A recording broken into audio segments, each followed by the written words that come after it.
I'm here, unfortunately, without my co-presenter, Jason Mitchell, who is my partner in crime on this initiative. He wasn't able to make it to the conference, but he is here in spirit.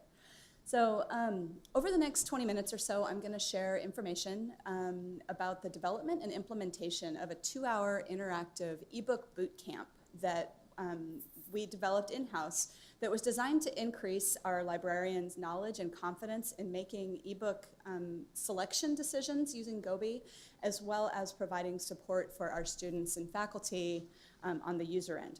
So I'm planning on leaving some time at the end for discussion, but I hope that at the end of this time together, you'll leave with some ideas for some in-house professional development yourself at your own institutions. And I'll go ahead and get started. So a little bit about us. We are from Loyola Marymount University, which is a mid-sized Jesuit institution in West Los Angeles, California. We have about 5,500 undergraduate students and 2,500 grad students. And this single library serves all of the disciplines on our campus. But what's really important is that we have 24 librarians and 21 of us serve as liaison selectors with distributed responsibilities for 42 academic departments and funds. We only have 2 subject librarians, kind of in the true subject librarian sense of the word at our institution. We do have a business and a theological studies librarian, but the rest of us have 1 or more academic disciplines that we serve, in most cases, as a secondary responsibility as a liaison, where we may not have subject expertise as much as we could. So a little bit about the evolution of our ebook acquisitions at LMU. So this may look similar to many of your institutions. So in 2001, we purchased the Net Library package. And then in 2006, we subscribed to eBrary's Academic Complete, and then added the eBrary DDA in 2011. So during this decade, we transitioned the majority of our reference acquisition to an ebook model, but our reference collection development decisions were typically managed by a single librarian in collaboration with our collection development committee. So this particular shift didn't have much of an impact on the work of 20 liaisons. They didn't really need to pay a whole lot of attention to ebooks in terms of their selection when making decisions. So this is what the print trajectory of our collection looked like in blue from 2012 to 2018, and then red is the growth of our ebook collection. So this was a pretty big change. Looking at this another way, going back to 2012, ebooks comprised about 25% of our monograph collection. And during this year, this is when we acquired DDA, and this is also when we introduced the responsibility of making title-by-title format decisions to our liaisons. So at this time, we shared the kind of criteria that they should be thinking about when making decisions about whether to buy print or an ebook, and we introduced these 2 options that they needed to choose from. So, okay, I want an ebook. Do I want to add it to the DDA pool, or do I want to purchase it? And then if I do want to purchase it, we kind of just gave this rule. We said, well, then the default is to buy an eBrary single user license. So that was back in 2012. 2018, ebooks now make up almost 55% of our collection. And we're still actually a very heavily monograph focused. We're still a print preferred monograph for our approval plan. We have a couple of disciplines where we have gone e-preferred, but it's 40 out of 42 funds still have print preferred. But as the growth of our ebook collections has outpaced the growth of our print collections, so have the number of factors that our liaisons need to try and keep straight when making acquisition decisions at the title level. So over the last 2 years, we also launched a course-adopted text ebook initiative, which led to increased attention to our ebook collections and increased numbers of simultaneous users desiring to use the ebooks from both faculty and students. But the decisions that our librarians needed to make now include, okay, do I want it in print or e? Is this going to be adopted as a course adopted text? Which license should I pick? And then which platform should I select from? So this is the landscape of our current set of platforms through which our users can find ebooks. Some of these vendors and platforms include a little bit of everything when it comes to license options, so like ProQuest and EBSCO, while others are entirely made up of unlimited user access titles. So our selectors may be expected to make individual title level decisions in GOBI for any of these, while some of them are purchased as packages. But from the patron end, they're going to come across ebooks in all of these platforms while browsing the catalog. So this is another way to kind of slice and dice what this looks like. All of these, the packages in green here have unlimited user model for licenses, but some of them are subscribed and some of them are owned. These are the 4 platforms through which there's a single platform, but we may have single user license, free user, nonlinear, and unlimited user all in the same bag, so to say. And then finally, we've expanded our, we added JSTOR DDA over the last 2 years, and we're also wrapping up our first year of Cambridge EBA. So it's gotten a little more complicated than it was in 2012. So I'm not sure how well you can see this. You don't need to really see the details, but this is an example of a record in GOBI that one of our liaisons might be faced with when making a decision about purchasing this book, Experimental Buddhism, Innovation and Activism in Contemporary Japan. There are 13 different combinations of vendor and license options available here. Oops, there we go. So, although we provided updates at our librarians meetings and through our liaison communication channels, which are called pods, whenever we added new vendors or new acquisition models for ebooks, it was getting muddy. So through informal feedback, we started hearing and learning that our liaisons' ebook selection behavior ran the range of, like, faced with this, just continuing to get the ProQuest single user license because they remembered the rule they were given back in 2012. And a number of our librarians just gave up on ordering ebooks altogether. They're like, it's fine, I'm just gonna keep ordering print because it's just easier. And remembering that most of this is a secondary responsibility for most of our liaisons as well. So even though we try to encourage everyone to order regularly and stay on top of your notifications, but in reality, most of our librarians are jumping into GOBI once or twice a semester to play catch up on slips. And when faced with this, they're like, forget it, I'm just gonna keep moving on, right? So if this weren't enough, in GOBI, this is a screenshot from our catalog. In our strategy, or lack thereof, to deduplicate or weed our ebook holdings, we're lagging behind the rate of acquisition. So this exponential explosion of ebook options over this short period of time was also causing challenges on the user end. So a search in our discovery layer or our catalog for a specific title would yield many duplicate results. So in this example, there are results for the same title for a print book and 2 ebook options. And at this level of search, you can't tell the difference between any of them. In some really egregious cases, in some cases which we've actually resolved, our users might have encountered over half a dozen records like this with the exact same title, exact same edition, for the same book. Like there might be 2 subscription, a single user DDA purchase in there. There might have been a publisher title that made its way in. And if you're really lucky, there might have been a couple of older editions that were also available through subscription. So back to this record, which ebook is the best one? What's the difference? Why are they both there? And if a user has a preference for one platform over another, or if a librarian is trying to help a user identify the one that they can use for their class and not get bounced away because it's a single user license, how can they do this? Shouldn't they be able to see that without, without having to dig deeper? So we had really kind of reached peak frustration with our librarians. They'd kind of had it with us. This ebook landscape was changing rapidly, and the internal support for the librarians who are responsible for this selecting and assisting our patrons with navigating ebooks was lacking. So the solution was the development of this 2-hour ebook boot camp, or an attempt for the solution.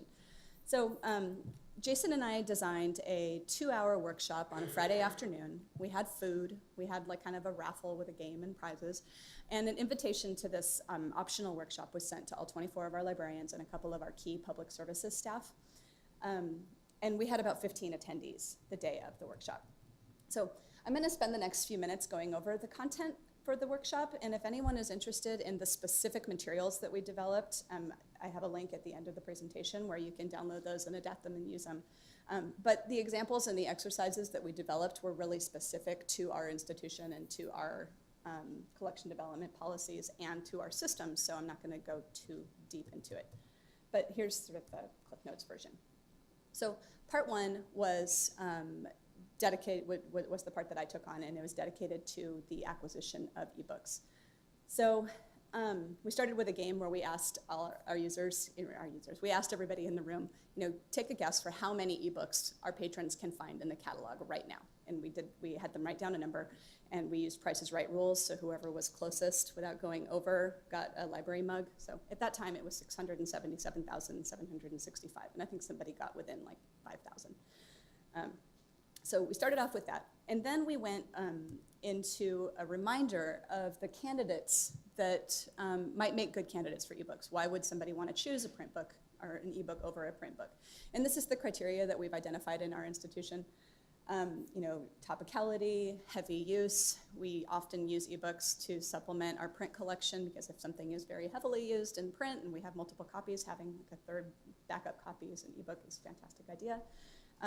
We put a lot of emphasis on the idea of collected works being really good candidates for ebooks. So these guidelines haven't changed much in 10 years since the first time that we introduced them to our librarians, but we found that they appreciated being reminded about the criteria. So I've gone through this, I'm ready to buy an ebook. Then what do? We're going back to this record and then trying to answer the question for how somebody who isn't working with these records day in and day out knows where to start when trying to make a decision before just giving up. So we developed a glossary that defines all of these terms. The only one that's specific to our institution is CATS. That's what we call our Course Adopted Text ebook initiative. But the rest of them are all clues and words that our users and our librarians are going to find in the GOBI record and in the ebook platforms themselves. And this was very necessary and very helpful. So once we defined all these terms, we went through this decision tree that I developed. And this is kind of an excerpt of the decision tree. I'm not going to go through the whole thing. But we went back and forth between this decision tree and that GOBI ebook record and walked through how to start to make decisions about which license and which platform. So then we had everybody log into GOBI, and we introduced 3 different scenarios to work through using this decision tree. And this is, the tree will also be in the link that you could download and adapt if you're interested in looking at it closer. So for the exercise, what we did is we had them log into GOBI and do a title search and then answer these questions, right? Should we order the ebook, first of all, right? Yes, no. If yes, which platform or license do I go with? If we decide not to go with an ebook, why did you make that choice? And then we had them divide up and work together and then did a think, pair, share. So this was a quick example of this. So here was one of the books that we looked at. And the first thing that we asked them to look at is this up here in the right. We already own this book. And then at this point, some of our librarians were like, no, we've got it in print. We don't need it as an ebook, so let's move on. And then others said, no, you know what? I'd actually like to order this as an ebook as well. So if you do that, what else do you look for? Using our decision tree, we had, and sorry, this is so small, but we identified that there's a Taylor and Francis unlimited user DRM free copy that's really close in price to the ProQuest single user. So looking for those clues, that's the one that we would recommend that our librarians purchase. So we had them talk through and kind of organize their thoughts about why they made these decisions. So after this kind of wrapped up the selection portion of the boot camp, and then we moved on to part 2, which Jason covered, which was related to ebook discovery and use. So we covered the anatomy of an ebook record, both using the public view and the staff view in our catalog. Because of the sort of limitation of the metadata that shows up in our search results, in many cases, our librarians need to know how to look at the MARC record to actually identify what the license is, or if it's subscription, or if it's owned. But then we also went through these other pieces. Who's the vendor? How many concurrent users? And then how do we know which ones are best to refer our students to? So after we did our best to help librarians learn as much as they could to get as much information about the ebook out of our catalog records, we moved on to what happens once a patron clicks through to the actual ebook itself. So part of the challenge for our patrons and even for our librarians is that ebooks in the academic library landscape don't work like ebooks that our users are used to using for their personal use, via Amazon where you download and own it, or Overdrive, like through public library systems where you've got this direct analog to checking out a book for a period of time, getting to have it, and then returning it when you're done. So the ebook interfaces that we deal with are more similar to other academic e-resources where you like search and download articles, but the functionality, particularly in these platforms that have multiple licenses, doesn't work exactly like that. And we heard a lot of frustration about this. So with that in mind, what we did is we tackled the 3 platforms in which we have most of our ebook content, and also that shows the kind of variety of the different kinds of content that our users might find. So we went through ProQuest, EBSCO, and Springer, and then we walked through and did hands-on work showing them how to print, download, read offline, cite, and export. So we found this to be one of the most challenging parts of the boot camp, and Jason and I were kind of dismayed about how difficult this can be, particularly kind of confusion and frustration about this idea of what can I print, what can I export, why can I do it with one and not the other. So EBSCO and ProQuest have the biggest variety of licenses in one, but our users but it all looks the same, right? So the frustration, why can I do this in the book that I downloaded yesterday, but I can't do it in this different book that I downloaded today? And we know that the answer is because the publishers set the licenses, but it's still frustrating. So this was the final part of our presentation, and it led nicely into the 20 and 30 minutes that we allotted for question and answer and discussion, otherwise known as the airing of the grievances. So this was a note for the kind of a verbatim quote from Jason. He said that, I think this is the most transformative part for me in that I was able to better understand through the experience of our public services librarian how patrons interact with the vendor platforms. Things that often seem obvious to me because of years of doing this are confusing or frustrating to a student. And so a note about who Jason is too. He's our e-resources assistant, and he's the first kind of line of defense when it comes to e-resource troubleshooting for our librarians. And he's also a PhD student, so he's using all of this material as well. But really what this slide is about communication, and this was the biggest takeaway that we got in acquisitions and collection development from the ebook bootcamp. So at LMU, and I don't know how it is at your institutions, but interdepartmental communication can be a challenge due to some somewhat siloed department structures, and as well as because of the physical geography of the building. In many cases, our public services and our technical services librarians rarely occupy the same space. So the building frustration with the ebooks that our reference and public services librarians were encountering specifically fell into kind of a gray area because they weren't frustrated because something wasn't working. So their frustrations didn't really rise to the level of troubleshooting. Hey, Jason, fix this for me. So they weren't really saying anything, but they were still frustrated and they were still complaining. So what this boot camp and what the Q&A and discussion portion of it allowed us to do was to kind of open up a dialogue without our reference librarians feeling like they were asking silly questions, and also for us to be able to listen and learn and get more concrete feedback rather than just hearing we don't like the way this works, and allow us to actually come up with a plan to move forward. So was it helpful? I received this email kind of later in the afternoon after the boot camp was over, which was nice. And it's, as a side note, it's really nice to have those colleagues who send these things kind of immediately afterwards. You're like, okay, thanks, feel good, going into the weekend now. A couple of weeks later, we received this note from another librarian who used some of the work that we had presented and some of the kind of tools and tips to help a patron while she was doing chat, so she found that useful.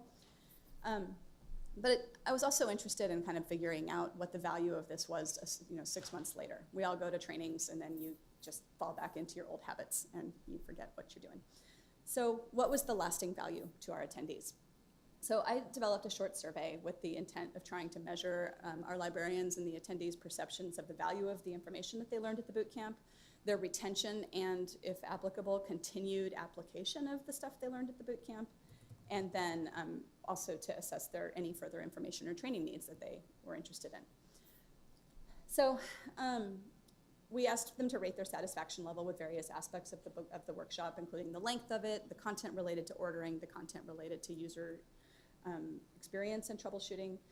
The big green spike was satisfaction with the amount of time provided for questions and discussions. So what we took from it, I think that value was also really appreciated by our attendees. So this started to tell us that the information that we provided for the ordering was a little bit more comprehensive and a little bit better than it was for the user experience and troubleshooting. And the next question, we asked them to kind of rate how much they agreed with statements, rating their confidence in making ordering, making license decisions, their confidence in making platform decisions, their confidence in helping a user use core functions in ebooks. And again, there was less confidence in the user experience than what they reported they got from in making selection decisions. So we also asked them what additional resources they would find useful. And most of the respondents indicated that one or more of these would be valuable for them in the future. So the idea of developing LibGuides that librarians can use as self-service ways to get hints about this. They did like the idea of an annual ebook boot camp, so continuing to do this. And then we are also starting to have some discussions about ebooks and accessibility and what we can share with our librarians in that realm. So now what? This isn't a one and done initiative. I don't think that Jason and I can go, all right, we trained our librarians, they've gone through boot camp, now let's move on to other stuff. So we started the initiative with the hopes of increasing our librarians' comfort and confidence with aspects of ebook acquisition and use. But what we took away from it was the ability to unearth a lot of concerns that our colleagues have about this format where our internal services, policies, procedures, and communication haven't kept pace with the rate of change in ebook publishing and acquisitions. So in the last 6 months, we have simplified our license, and this is directly as a result of what we learned and took from the boot camp. We simplified the license language in our catalog, and most significantly, we undertook a really pretty massive effort over the summer to dedupe and remove over 85,000 duplicate ebook records from our catalog. If anybody's going to ERNL, my colleagues are going to be presenting on that project there. But this really took away that duplicate search result problem that we were encountering in the catalog, which was valuable. We included the ebook bootcamp content in our, as just a regular part of our liaison onboarding and training. And then we also offered a brief refresher for anybody who was interested. And that drew a few librarians who weren't able to make it back in April, as well as a few librarians who wanted to be reminded of the content again. And then finally, we inserted an ebook tag in Gimlet, which is where we track our reference transactions, in order to see if we can use that as a way to better track and identify recurring ebook problems that are occurring at the point of the reference desk or other public services desks. Other plans that we have are to kind of work on developing these self-service resources to help with our selection and patron experience for our librarians. This is also where I think that maybe some vendors could provide some support as well, maybe within the platform, having these glossaries, having maybe quick tutorials. How do I download this? How do I print this? Can I, those kind of tools, they're the sorts of things that we can develop in-house, but if our vendors can provide that we can pull from and adapt from, that would be very valuable as well. We are planning on collaborating with public services librarians to develop an ebook usability pilot with our patrons so that we can get more direct information about what their experience is like. And we're going to continue to keep the decision tree and the other resources that we developed for the bootcamp updated as we expand our ebook acquisition. But most importantly, we're going to keep talking and learning from each other in the service of improving our ebook experience for our users. So this is an ongoing conversation, and we're looking forward to continuing to have it. So this is the bit.ly that has all of the resources. I'm going to upload these slides to Sched as well, so if you're interested in getting any of these, this will take you to a Google Drive where you can download and adapt and take a closer look at the presentation that we used in the bootcamp, the decision tree itself, the glossary, and our survey design as well. And then finally, it's me and Jason. and our contact information if you'd like to get in touch with us. But I'd be happy to answer any questions anybody has, or hear about things that you've tried in your own institution.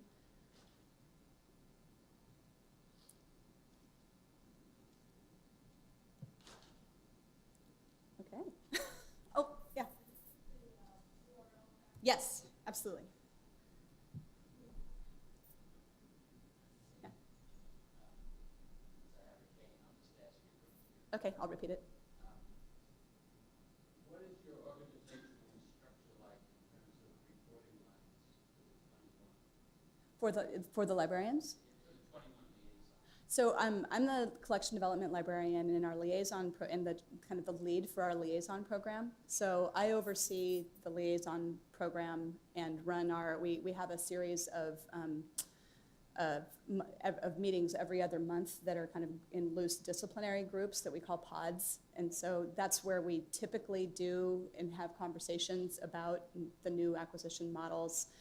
But some friends gave a presentation here a couple of years ago that was called kind of the liaison, being a liaison lead, you have all of the responsibility and none of the authority. So there's really, I don't directly supervise any of our liaisons, but I do work closely with our management team to make, and that's another presentation altogether, is kind of how we train and assess and continue to provide additional professional development for our liaisons. Because we do have a very distributed structure. We have technical services liaisons who don't engage with students at all. And then we have liaisons in public services where they're serving kind of much more of a holistic role. So. Yeah.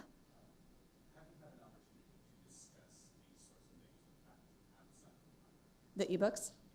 Yeah, so he asked if we've had an opportunity to discuss the ebook and the challenges with faculty outside the library.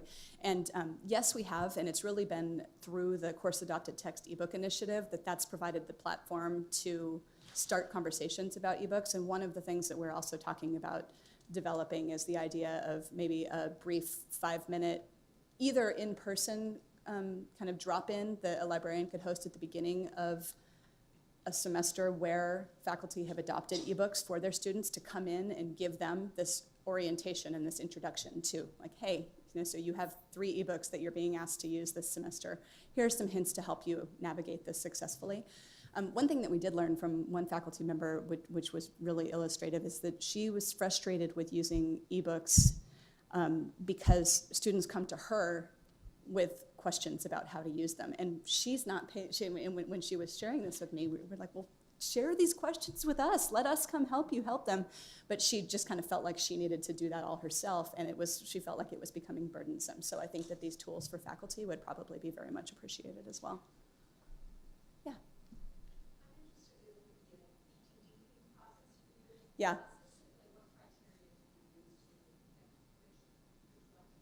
Yeah, we went through and kind of our own decision tree, and so we had, first was priority given to owned, DRM-free, unlimited user content. So if we had a version of the ebook that met all of that criteria, everything else kind of got removed. If we didn't have, in the absence of an unlimited user owned, then we went with the owned. I believe we prioritized owned over subscription. And that's partially because of the Course Adopted Text initiative. We have had faculty who have assigned and pointed their students to subscription titles that have vanished, and we didn't have any control over that. So, and then once we got through that, then we got into platform preferences. So I don't think I'm gonna pick on any particular vendor or platform right now, but we identified kind of first choice platform that would take priority over second. And third. So is that helpful? And that's about as technical as I know for the process. I'm not a technical services person, so. But it was a pretty overwhelming, it was a pretty massive undertaking to do that. Yeah.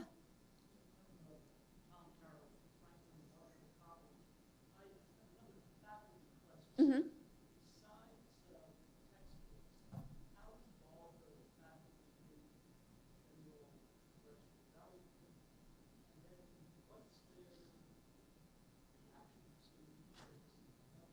Yeah, so the question was, first off, how our faculty at LMU engaged in collection development, and then the second part of the question was what their response has been to ebooks in the collection. The first is that we encourage our liaisons to develop close relationships with our faculty to learn as much as they possibly can about the academic departments. We have a healthy collection budget, particularly for monographs, and so we encourage faculty to make requests. We very, very, very rarely have to say no to faculty when they do request materials.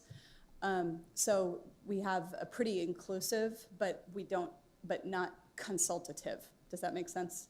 So they're, but we definitely have we have a faculty library library representative program where there's a librarian and a faculty member from each department kind of matched, and that we encourage our FLRs, the faculty library representatives, to be the conduits to help us understand the decisions we're making for their department. So far as what the faculty feedback has been, it varies widely. I mean, we have faculty who love to use ebooks in their own research, and that's their preferred mode of access, but they will not appoint them or assign them in the classroom because they might not allow devices in the classroom, and they're not interested in learning about the workarounds for what you could print or download to require students to bring those materials to a class where they don't allow laptops. But we also have faculty who just adore them, and we've been picking up steam with our course adopted text ebook initiative because it's one way that we can help faculty keep the cost down for their course materials. But it really runs the gamut across the board. I don't think that there's a single, is there ever a unified faculty response to anything? So.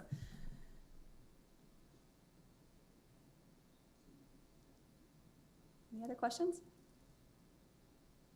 In the case of education, Mm-hmm. you have like multiple records that have for single use. Mm-hmm. We don't have multiple records with single user. That was actually very, very rare because we only had one DDA. So the ProQuest DDA, a trigger, the first trigger would be a single user license. And then in which case, so the most common thing that we would see is 2 subscription titles. So an EBSCO subscribed book, a ProQuest subscribed book, and maybe a single user license that was triggered through the DDA.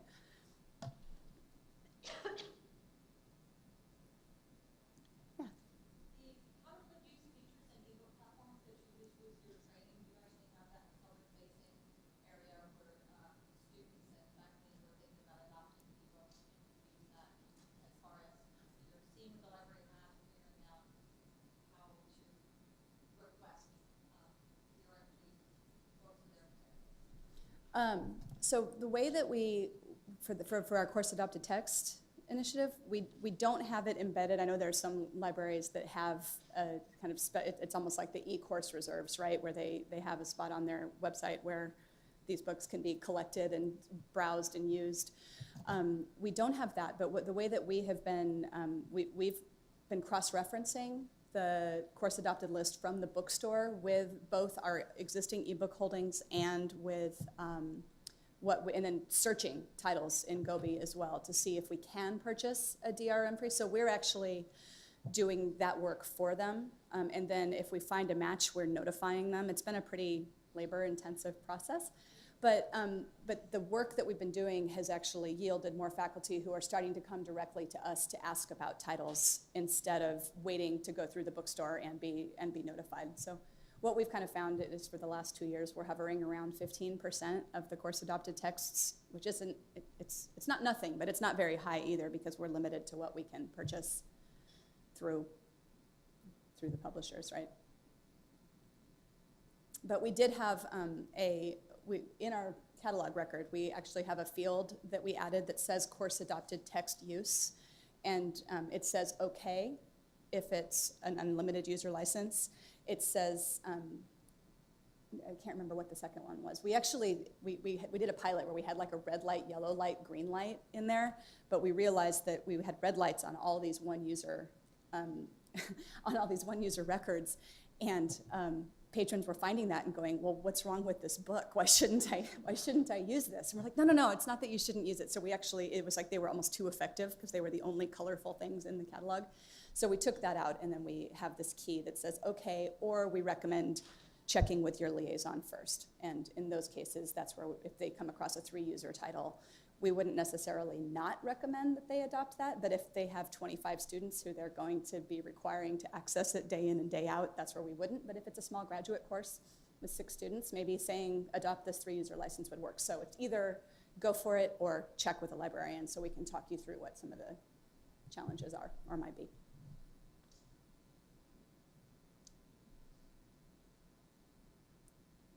Anything else? Yeah.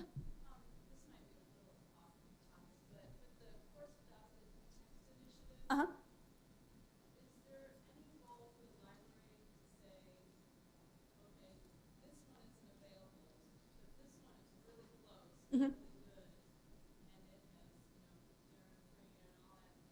Yeah, and we have had those conversations. We don't do that automatically. I think partially just because of the workload of, especially, we do have a lot of faculty who we send notifications to who we never hear from again, and so we have no idea if they are passing this information along to their students or not.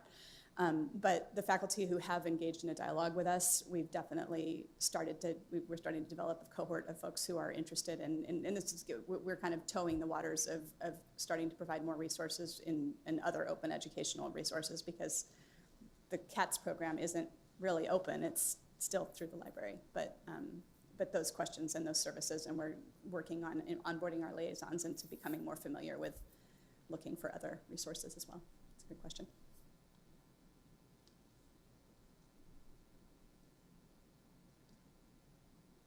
Okay, I don't know what time it is, but I'm happy to answer any other questions that anybody might have, but we've got 5 minutes before official end of section. But thank you very much for